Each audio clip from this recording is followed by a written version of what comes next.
اعوذ باللہ من الشیطان الرجیم بسم اللہ الرحمن الرحیم السلام علیکم ورحمۃ اللہ وبرکاتہ۔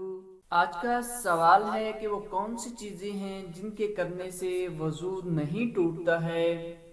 پہلی چیز ہے نکسیر پھوٹنے سے وضو بالکل نہیں ٹوٹتا ہے۔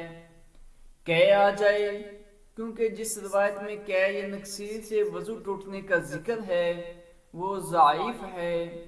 معمولی نیند جس سے حواس بالکل ختم نہیں ہوتے، مثلا کھڑے یا بیٹھے نیند آنے سے وضو نہیں ٹوٹتا۔ حالت نماز میں ہوا خارج ہونے کا محض شک پڑنے سے، شرمگاہ کے علاوہ باقی جسم کے کسی حصے سے خون اور پیپ وغیرہ بہنے سے وضو نہیں ٹوٹتا۔ آج کا دوسرا سوال ہے دوران نماز وضو ٹوٹنے کا مسئلہ۔ دوران نماز اگر وضو ٹوٹ جائے تو پھر کیا کریں؟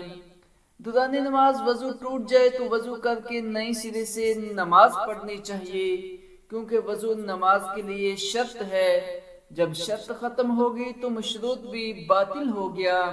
اگر آدمی با جماعت نماز ادا کر رہا ہے تو وہ بے وضو ہونے کی صورت میں اپنی ناک پر ہاتھ رکھے اور وضو کے لیے چلا جائے۔